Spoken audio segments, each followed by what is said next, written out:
Greetings, everyone, and welcome to episode 28 of Teaching Tales. I am Brent Coley, your host.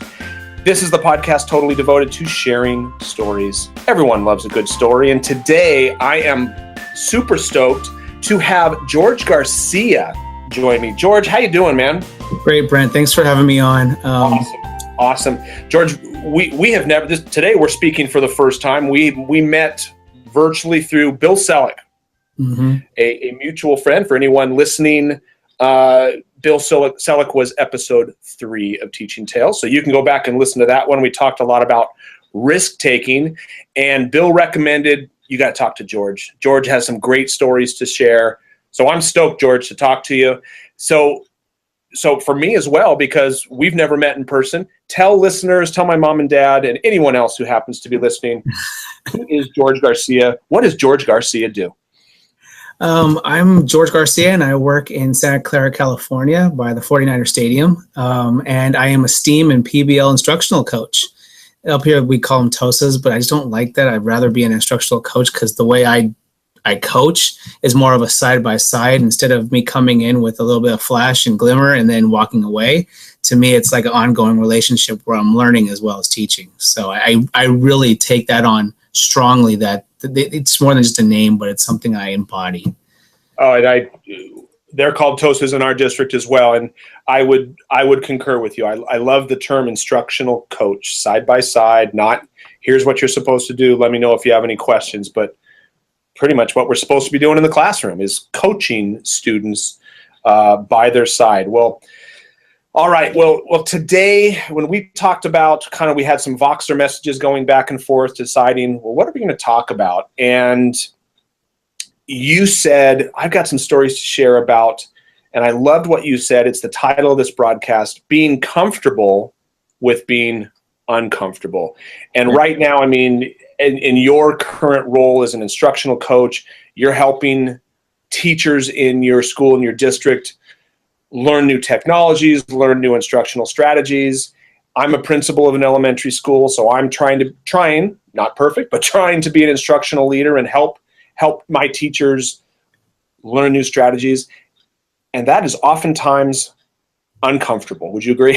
Oh, yeah, totally. My life right now is comfortable being uncomfortable. That's where I live.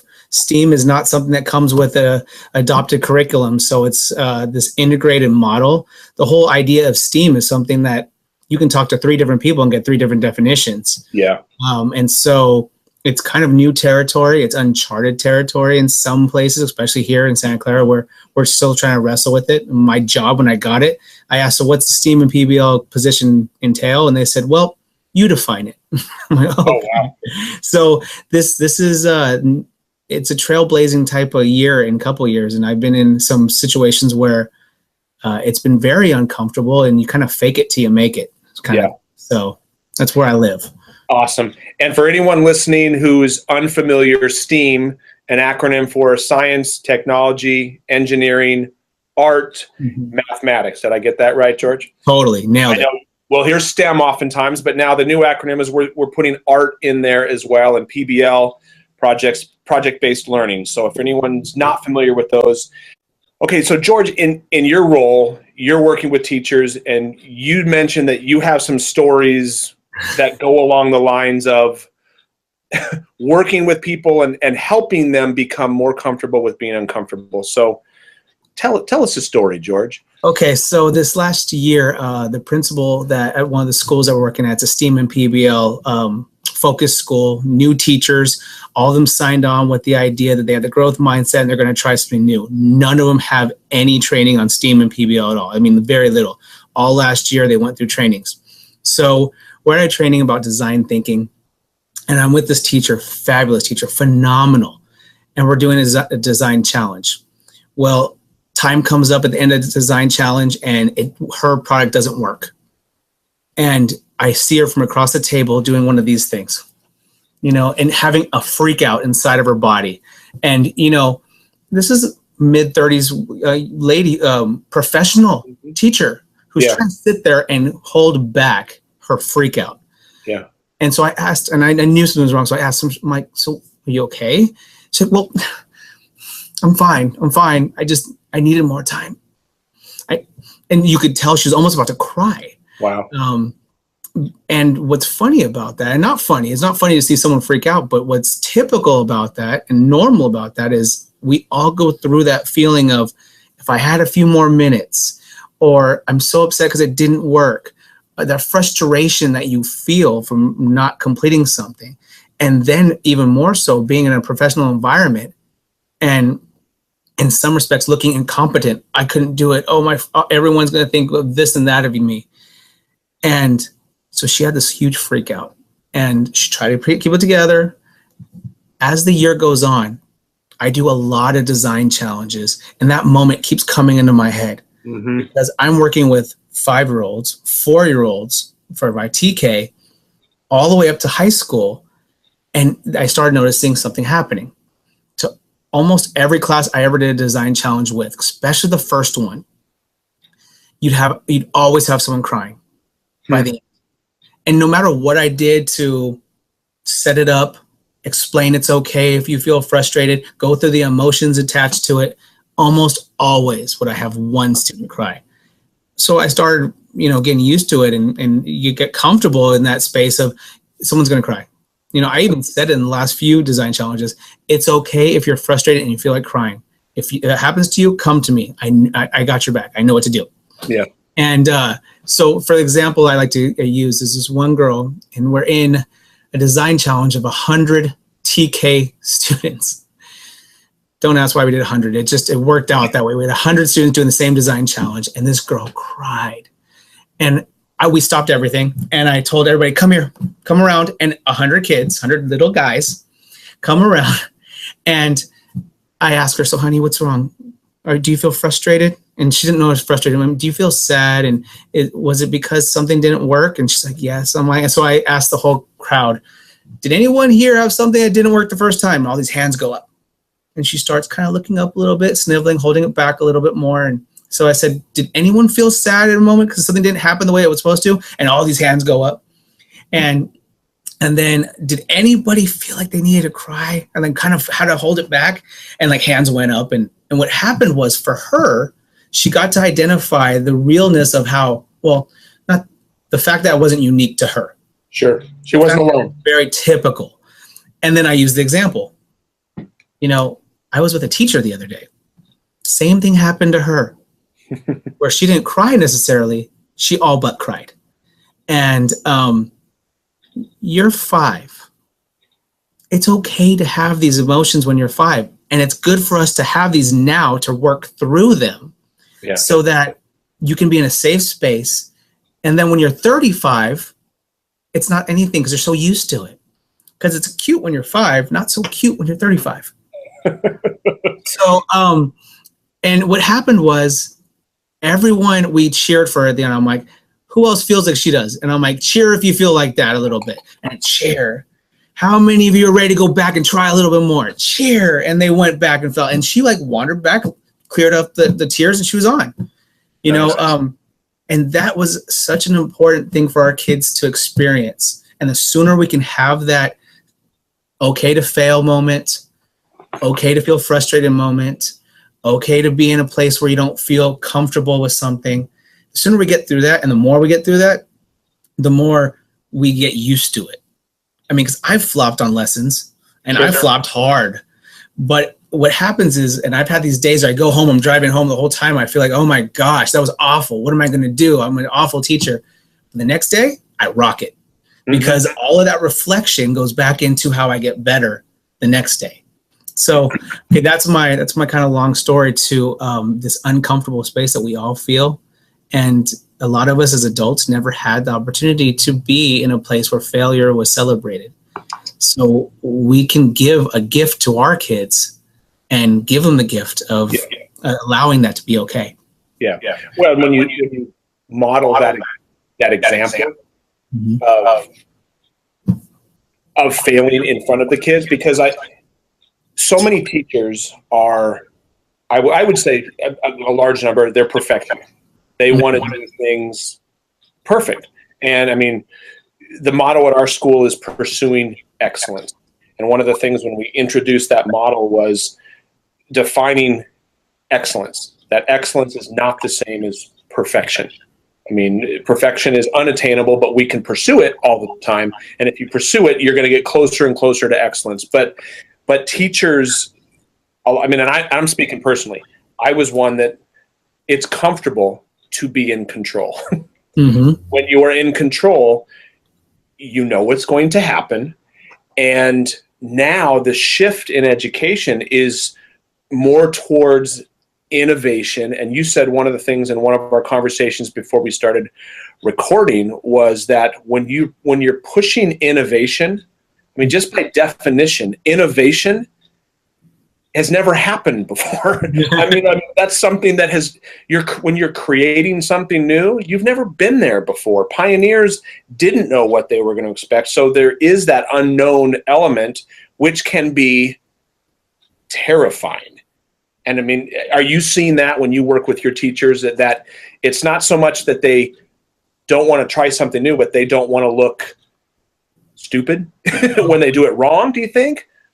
I've heard there's a phrase for this. It's like professional, like they don't want to be seen incompetent in front of each other. So it's insecure, professional insecurity of sorts. So what we're noticing in the teachers that are trying something new is we start off with the idea of this is where we think it's going to go. Mm-hmm. And we know it's not a straight line. It never will be. But every time we do it, it gets better. And I've even told teachers that are a little bit more apprehensive to do it whole group, I'm like, do it small group.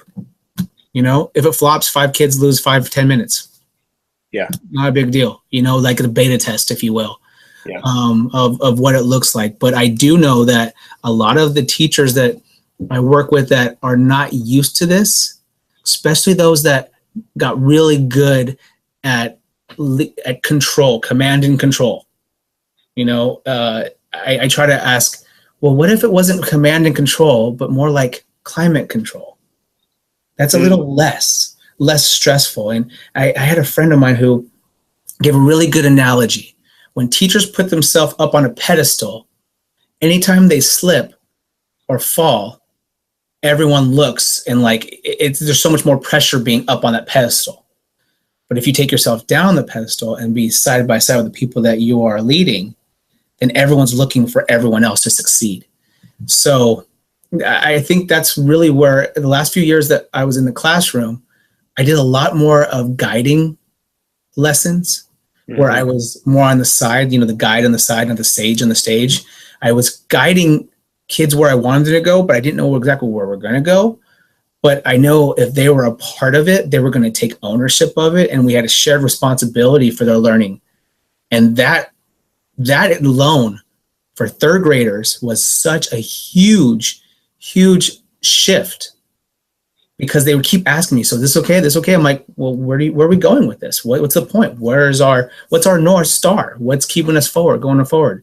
Maybe it was researching butterflies that day. Are we getting the information we need? Are you learning about habitat? Then yeah, we're doing good. Yeah. And it was great. And I noticed my teachers in the school I'm working with this year or last year did a lot of that really innovative stuff in May. And everyone asks, so why in May? If you're not a teacher, you don't know. But if you're a teacher, you know May, testing's over. Testing's done. Yeah, exactly. So once testing was done, they tried a lot of stuff that they weren't going to normally. And it was the coolest thing because then they were coming to me going, it was awesome. I should have done this in September. And it was the coolest thing. But it's because the pressures of testing were out of the way. Yeah. And they were able to actually enjoy the space of letting their students do something that would be truly epic and they'd remember, which this is what we're in the business for, I guess. Yeah. Anyway. I love that analogy that you mentioned about the pedestal. That and I'm thinking it's almost, I don't want to use the wrong word, ironic, paradoxical, but when we put ourselves on a pedestal as teachers, as educators, when you mess up and there's a longer way to fall. Mm-hmm. I mean, and you're going to get hurt, but it's almost, I would think it's easy to say, harder to do, that if you take yourself off the pedestal, almost I'm picturing like that kindergarten teacher, that first grade teacher, or shoot, I've got fifth grade teachers who are doing it too, who literally get down on the floor with kids. I mean, forget the desk, they're sitting on the floor with kids. If you fall, if you mess up, there's nowhere to fall because you're already there with them. And I know that the times that I made mistakes, which was like all the time, and when you admit those mistakes, I think that's one of the things that teachers, I would encourage anyone listening. It's like, when you mess up, own it. And say, I mean, it's like, because it's like, if you haven't messed up, you're not learning anything. That's right. And I mean, somebody said that a lot smarter than me. I mean, that's not an original quote. If you're not trying anything new, you're not learning anything. And if you're not trying anything new, you're not messing up, because if you're always doing what you always know, you're never learning anything new. So that's just, it would be so freeing for teachers to give themselves permission, and that's going to have the positive effect that that they don't have to be perfect in front of the kids. So anyway, True. do you any other stories or experiences? I mean, with teachers, for example.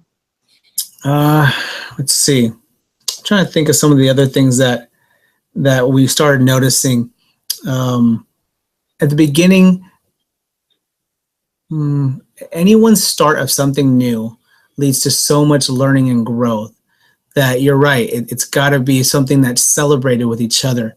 And one thing we're trying this year more is to, like you're saying, own it and celebrate failures and successes, because a lot of teachers are scared to share their successes because they think that they come off like they're bragging. Yeah. And then they don't want to talk about anything that went wrong because they don't want anyone to think that they're not competent. For the most part. Every once in a while, you'll get it seeping out in a staff room. Like, I can't believe this didn't happen. This didn't work. But systematically trying to work that into staff meetings or work that into grade level meetings, as like an opener. What was awesome? What was a big screw up? I mean, like, let's share those out, because there's so much learning that can go on through that conversation. Yeah. That's kind of our next step here, is to have those open conversations. And that leads innovation. We did a lot of work with the Genius Hour, and one of the activities we do with our kids before they start Genius Hour is called the Bad Idea Factory, where they come up with as many bad ideas as they can for passions as possible in 3 minutes. I mean, it has to be school safe, but as many bad ideas as you can.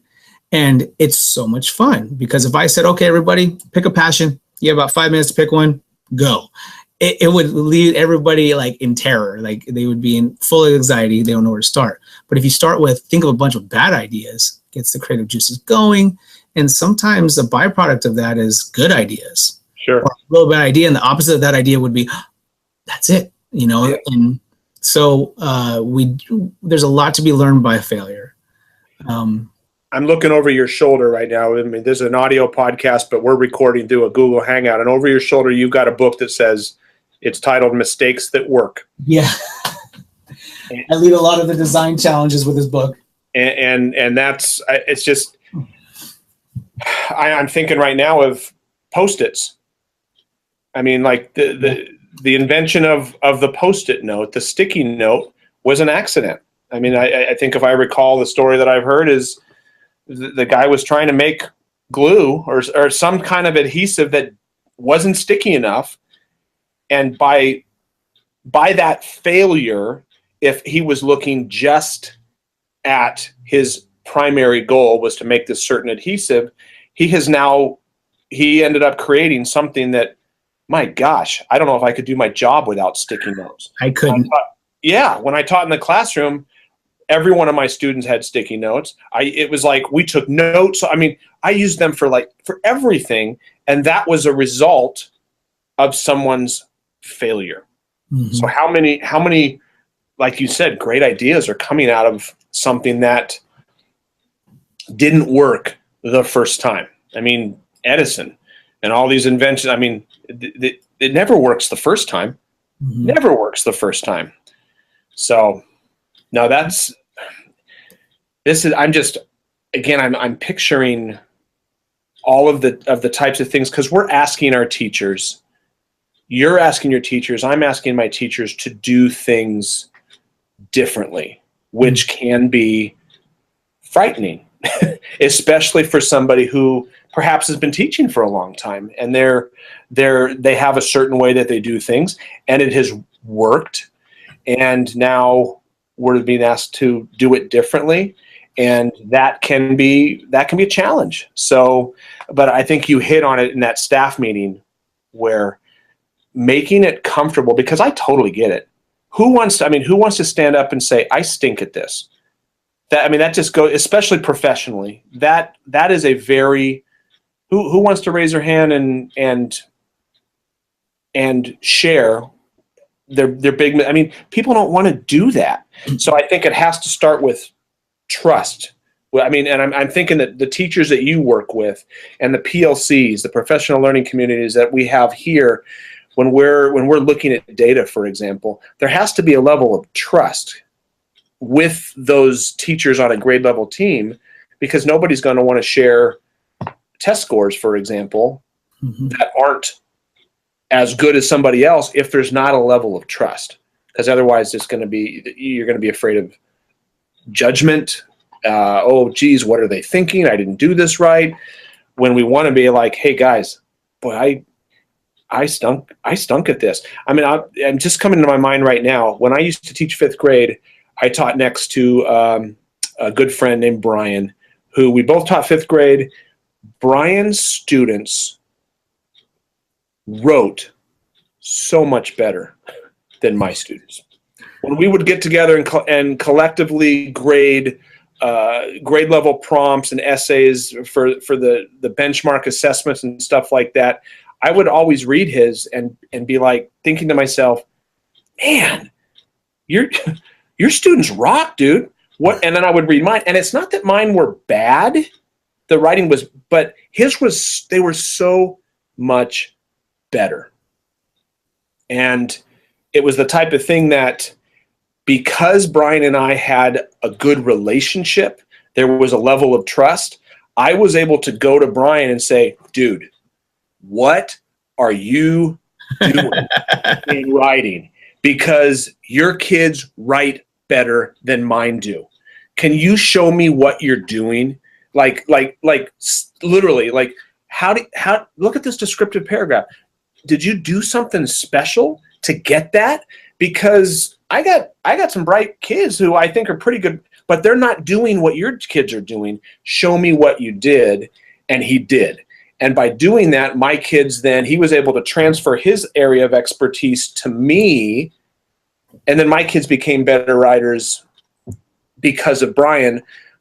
But I don't think that if we didn't have that level of trust, I don't think I would have been comfortable going to him and saying, hey, Brian, will you look at my writing? Because I might have been afraid that he's looking thinking, dude, this is what, do you even teach, Brent? I would have been afraid that he might have been thinking, wow, you stink as a writing teacher.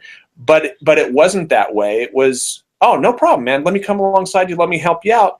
And there were other ways I'm thinking there was a social studies note-taking technique that I used that I was able to share with Brian. He was like, hey, what are you doing there? That's pretty cool. Could you show me that? And I was able to kind of share an area of strength that I had, where the writing was the area of strength that he had. So, do you see that in terms of the need for trust?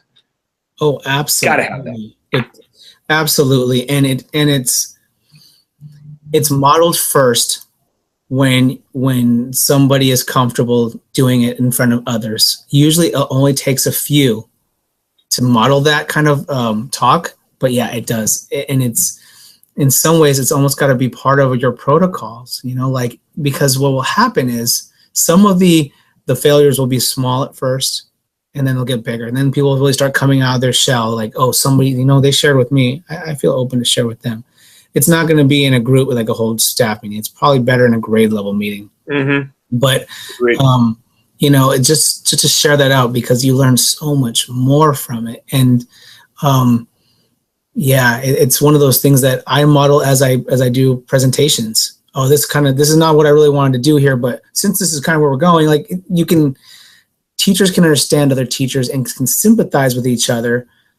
It doesn't always have to be a competition. we're all on the same team essentially. So it doesn't make sense for one person to keep the information from another when we're all working together for one common goal, and that's educating children the best we can. And we don't have it all, but individually we don't have it all together, but together we have it all. Mm. So we can share and learn from each other that way. And it's just the way that it's got to be. I mean, we ask our kids to collaborate, to all the 4 C's, critically think, and all these other things, and communicate with each other, but we don't do it. Yeah. We spend so much time outside of the classroom doing all of the maintenance stuff that we don't have enough time to really do any of the things that actually help us hone our craft. Yeah. And if we want to preach it, we need to start practicing it. And the 4 C's are a great way to start: communication, collaboration, critical thinking. And I always forget the 4th one. Oh my gosh, I'm the worst STEAM coach ever. What's critical thinking? I always forget it. But anyway, there's another one in there. Creativity. There it goes. Okay. So all those things we need to start practicing, even if we're a little uncomfortable with them. We're all uncomfortable with them. We're all the same, basically same platform together, starting together with those 4 because they're new. Well, I think it's great that just what you're doing, your position is coming alongside and modeling and showing people how to do that. Because I mean, in our district right now, we're shifting away for an online math program that we've been very steeped in for a long time, and we're now shifting away from that and putting our focus more as a district on number talks.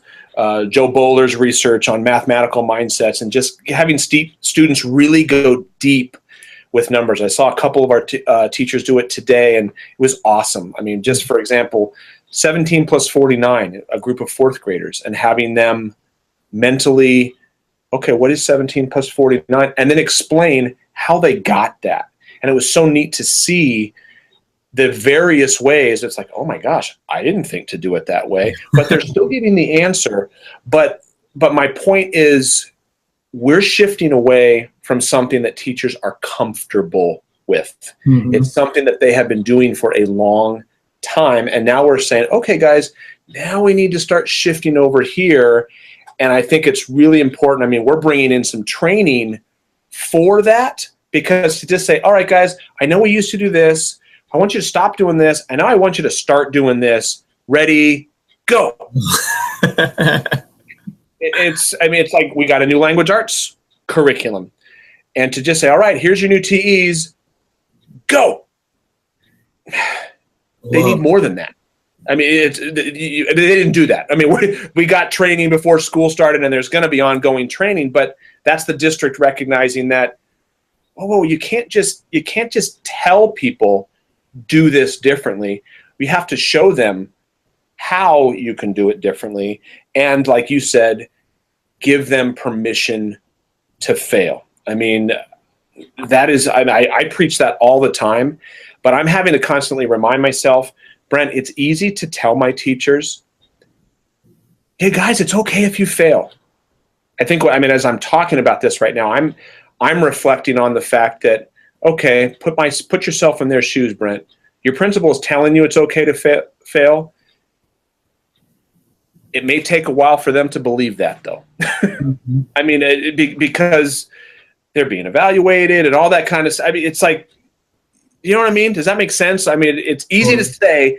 It's oftentimes harder to believe or really internalize as a teacher. I don't know if that makes sense. No, it totally makes sense. As a teacher, you want to come off as a person that knows everything and has expertise in this and is solid. And when things change, your ground gets taken from under you, and you're in front of 30 faces, and you've got to pretend that you still know it all, but you don't. And things may not go the way they're supposed to. But if you go in there with the idea that you have to have it all right, there's more times that you're going to fail than if you go in with the idea of, we're going to see where this takes us. Yeah. We're gonna go with this, and it does take a while for people to believe that their principal's really behind the idea that failure is okay. It's going to have to take the the reinforcement, kind of like with that girl that I was talking about that had all these feelings, and we celebrated that, because if you celebrate it more, then that's okay. And if we learn from it, think about having the conversation of, I blew this, and 2 weeks later I did it again and it rocked. Because I've done design challenges with a couple grade levels last year that I did the same activity at the beginning of the year and then at the end of the year. Beginning of the year, loads of tears, more than 5 kids crying because it was just so much for them. It was the spaghetti challenge, and all the spaghetti started breaking with these second graders, and it was horrible. I mean, heads down. I'm like, I'm the worst person in the world. Why would I have second graders do this? They have no preparation for this. Well, they cried. They debriefed with their teacher in their classroom. 6 months later, we do it again, and they nailed it. I went, oh, okay. Not to say that the first one, that's not something you should do. It's not a model to follow. But to be able to come back to it and go, oh, I totally know how that first one blew it, and I'll never do that again. Once you walk that path and you realize where the potholes are, then you don't do it again, and then you're super successful. And then you have new kids and things change. Everything's adapting. Teaching is there is no one way of doing it. And there's different kids and different personalities. So once you think you have teaching nailed, you should probably retire because there's no way. That's so funny you say that. It's kind of like as soon as I've always said that. As soon as you think you know everything, it's time to quit. Yeah. Because you'll never know everything. And as you're saying that, it's just like grit. Grit and perseverance are words that are TKers. Like you said, I mean, my 4-year-olds in the school, they hear the word perseverance and grit. And that's one of the things as teachers that we have to let kids fail and not always swoop in and oh no, let me do this for you. It's almost like tying kids' shoe. You tie a kid's shoe forever. I mean, as a parent, my kids know how to tie their shoes. Why? Because I let them struggle sometimes with tying the shoes. Oh, that's okay. You can't do it. Let me get that for you. Then my 17-year-old daughter would still be, Daddy, I need you to tie my shoes. Sooner or later, they'll get it, but they have to build up that stamina. And I just like the fact that you said that you're doing these types of activities with 4-year-olds. I mean, as young as 4, and yes, building that grit and building that perseverance